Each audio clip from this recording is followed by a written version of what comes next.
Hello বন্ধুরা, এখন আমি নির্ঝর মিত্র পরিচালিত হইচই নতুন সিরিজ বীরাঙ্গনা তার রিভিউ করতে চলেছি। আছে টোটাল 7টা এপিসোড এবং ডিউরেশন হলো 17 থেকে 29 মিনিট।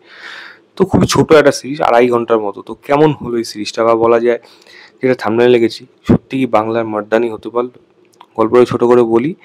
মোস্ট অফ দ্য গল্প অলরেডি ট্রেলারের মধ্যে ছিল, যে বেশ কিছু নতুন গৃহবধূরা মারা যাচ্ছে এবং তার পেছনে নিশ্চয়ই কোনো ব্যক্তি আছে, এক না একাধিক ব্যক্তি। দায়িত্বে আসছে হলো এখানে সন্দীপ্তা সেন, যে একজন এসআই। তারা একটা টিম গঠন করছে সবাই মিলে। একজনের সিনিয়র মানে প্রজিত দত্ত যে ক্যারেক্টারটা প্লে করছে, তার আন্ডারে সন্দীপ্তা সেন মিলে এই কেসটা ইনভেস্টিগেট করছে। এবং কোথাও না কোথাও তারা সামনাসামনি হয়ে যাচ্ছে নিরঞ্জনের ক্যারেক্টারটা। এবার নিরঞ্জন কি সেই কি খুন করছে, আর যদি করে থাকে কেনই বা করছে, এবং যে খুন করছে তার উদ্দেশ্যটাই কিছুই, তাকে কি ধরতে পারবে? এর থেকে বেশি জানতে হলে আপনাকে হইচই থেকে 7 এপিসোডে এই সিরিজটা দেখতে হবে।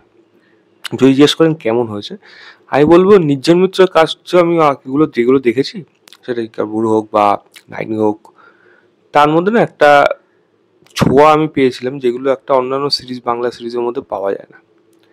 এই সিরিজটা পার্শিয়ালি ভালো, পার্শিয়ালি কিন্তু ভালো না। মানে নির্জন মিত্র যদি উইক কাজ হয়ে থাকে, ওই কাজগুলোর থেকে এই কাজটা কিন্তু সেটা হয়েছে। তবে ভালো দিক কি, এখানে গল্পের আইডিয়াটা কিন্তু খারাপ ছিল না। প্রথম থেকে যেরমভাবে গল্পটা এগোচ্ছিল এবং তার ধরে বা ধরন অনুযায়ী বা কিলারের মোটিভটা কি, যখন জানতে পারছিলাম তখন কিন্তু ব্যাপারটা ইন্টারেস্ট লাগছিল। কারণ এটা হইচই কাজ মনে হচ্ছিল, যে এরকম এই কনসেপ্টে নিয়ে আসছে গল্পটাকে, যেটা আমরা এতদিন ধরে ভাবি যে হইচই একই ধরনের ব্যাপারগুলো দেখিয়ে থাকে। গল্পটা কিন্তু সেই দিকেই নিয়ে যাচ্ছিল, যতক্ষণ না ক্লাইম্যাক্স আসছিল। তো ততক্ষণ অবধি গল্পের আইডিয়াটা কিন্তু ডেফিনেটলি ভালো এখানে, সেটা ওভারঅল বলতে গেলে ভালো থাকে। পারফরমেন্সের যদি কথা বলি, দেখুন সন্দীপটা নিজে যেরকম পারফরমেন্স করে তার থেকে এখানে কিছুটা হলে বেটার। তবে তার ক্যারেক্টারটা এখানে সেরমভাবে কিছু ওই কাইন্ড অফ মার্দানি করার মতো বা পাওয়ার ম্যাডাম একজন ভালো মানে পুলিশ অফিসার ফিট, এবং সঙ্গে সে সমস্ত কিছু দায়িত্ব নিচ্ছে বা করছে, সেগুলো সলভ করছে, সেই ব্যাপারটা আমি ফিল করতে পারিনি ক্যারেক্টারটার মধ্যে। সেটা ক্যারেক্টার রাইটিংয়ের দুর্বলের জন্য।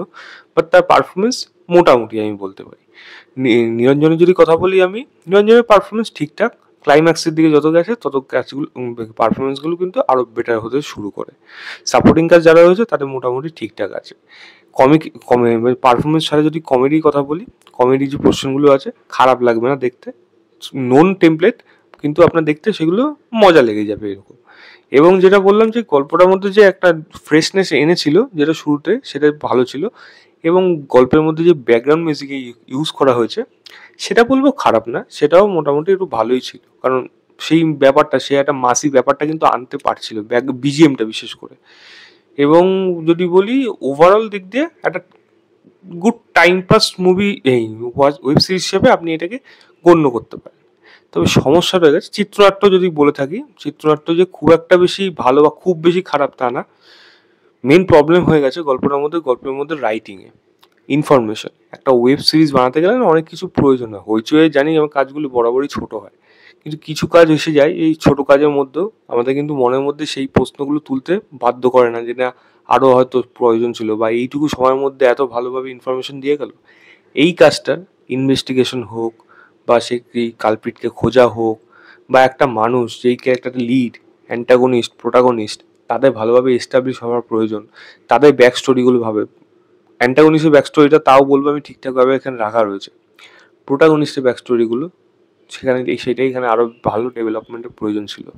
তার সাথে তার বাবা মার, বোন, এর যে সম্পর্কগুলো, এইগুলো কিন্তু ভালোভাবে ওয়েল এস্টাবলিশ না।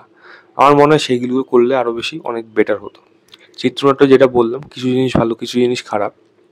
ভালো জিনিসগুলোর মধ্যে হলো গল্পের যে ধরনটা নিয়ে যাচ্ছিল, সেটা কিছু কিছু জায়গায় পার্শিয়ালি ভালো হচ্ছে, আবার কিছু জায়গায় মনে হচ্ছে না এই সিনটা এখানে না রাখলেও হতো, বা এই সিনটা এখানে এরকম একটা কোনো ঘটনার প্রয়োজন ছিল, যেগুলো রাইটিংয়ে আমি কিন্তু গল্পের মধ্যে পাইনি।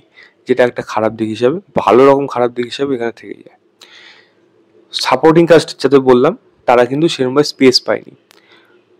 মানে চিত্রা বসুর সাথে তারা হাজব্যান্ডের সম্পর্কটা কিন্তু খুব ভালো, সাপোর্টিং হাজব্যান্ড।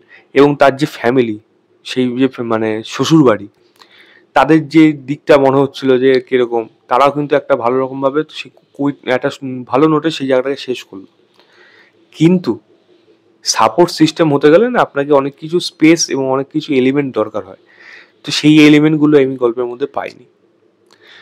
এখানে হইচই যে মেইন যে টেমপ্লেট, সেইটাকেই বারবার কিন্তু এখানে ফলো করা হয়েছে। মানে একজন মহিলা তার ইচ্ছা অনুযায়ী সে সবসময় সঠিক, কখনো কোনো ভুল সিদ্ধান্ত নিতে পারে না। এবং একজন পুরুষ মানুষ ঘুরে ফিরে সেই কিন্তু কালপিটে এসে দাঁড়াবে। এই জিনিসটা আমার একেবারে পছন্দ হয়নি, কারণ গল্পটা যেই টোনে গল্পভাবে এগোচ্ছিল, হুট করে যখন ক্লাইম্যাক্সে শিফট করে, এটা একটা টুইস্ট দেওয়ার চেষ্টা করেছে, যে টুইস্টটা হয়েছে নন টেমপ্লেট, এবং ওই টেমপ্লেটটা এখানে এই গল্পে না দিলেও গল্পটা কিন্তু স্ট্যান্ডার্ড অন্য জায়গায় চলে যেতে পারত।